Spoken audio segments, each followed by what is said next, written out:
তো চলো গাইস, এখন বাজে 1:30। দেড়টাই তো।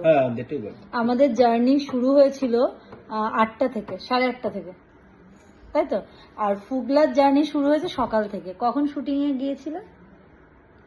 আজকে কটা থেকে ছিল? 1টা থেকে। তো ওর জার্নি শুরু হয়েছে কিন্তু 1টা থেকে। 1টা থেকে 1টা পর্যন্ত। হ্যাঁ, ইয়েস, ঠিক ঠিক ঠিক, 1টা থেকে 1টা অবধি। কিন্তু স্টিল নাও ও অ্যাক্টিভ আছে, তাই তো? ঘুম পাচ্ছে? তাও ঘুম পাচ্ছি না জানো। দুর্গামণিয়া বাবা-মাতে আমি যাই, সেখানে দুর্গামণি তো 11টা বাজে দেখো 11টা বাজে না, ঘুমিয়ে পড়ে। কিন্তু ও স্টিল নাও, সত্যি কথা, ওর মধ্যে বিরাট এনার্জি। এক্ষুনি স্টেজ কাঁপিয়ে এসেছে। কাঁপিয়ে এসে এখন আমরা কি করব?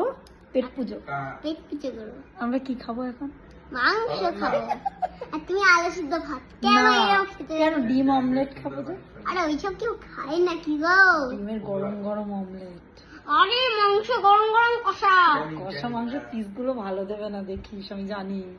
তো আমরা চলে এসেছি রাজা হোটেলে। তো এই হোটেলটায় একটা গল্প আছে, মানে এই রাজা হোটেলের যিনি আর কি ওনার, ওই বৌদি একদম ছোট্ট একটা ওই দরমা থেকে শুরু করে, মানে দরমার একটা দোকান থেকে, চায়ের দোকান, সেখান থেকে আজকে দাঁড়িয়ে এই হোটেলটা। আগেও এসেছিলাম এই হোটেলে, মানে এই যে রাজা হোটেল, রাজাদার বিয়েতে আমরা এসেছিলাম। তো সত্যি বিরাট বড় করে বিয়ে হয়েছিল, জানিস, বিশাল বড় করে। সেই খাওয়া দাওয়া, সেই লোকজন, বিরাট, মানে পুরো এতগুলো স্টল ছিল পুরো ওই মাঠ ঘিরে। আর ইভেন এদের বাড়িটা কি সুন্দর, বাড়িতে কোনো এসি নেই, পুরোটাই সেন্ট্রাল এসি করা, পুরোটাই। মানে গরমের সময় ঠান্ডা লাগবে, ঠান্ডার সময় গরম লাগবে। এই যে পাশেই বাড়ি। তো যাই হোক, এইভাবেই সাকসেস পেয়েছে। আমি ভীষণ খুশি হই। এখানে এসে খেতে বসলে আমার মনে হয় যে সত্যি কেউ একজন করে দেখিয়েছেন, একজন মহিলা। তো ম্যাডাম আছেন, কাউন্টারে বসে আছেন। এখনো অবধি এত টাকা পয়সা হয়ে গেছে, এত কিছু, এত মানে এত টাকা পয়সা বলতে এত সাকসেস পেয়ে গেছে, বাট তাও স্টিল নাও সারা রাত স্টাফদের সাথে উনি জেগে থাকেন। তো এটা বিরাট ব্যাপার, তাই তো?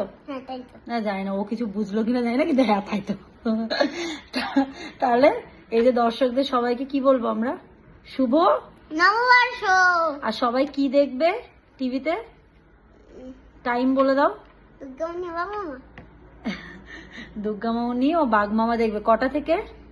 রোজ 9:30 শুধুমাত্র জি বাংলায়। আর তোমার নাম কি হতে বলে দাও ওই দুর্গামণিতে? চমচম।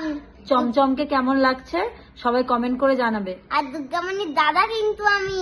ইয়েস, দুর্গামণির দাদা। তো সবাই এইভাবে ওকে ভালোবাসা দিও, ঠিক আছে? ছোট্ট একটা বেবি, কিন্তু সত্যি কথা বলতে ভীষণ ট্যালেন্টেড। চলো আমরা টাটা করে দিই।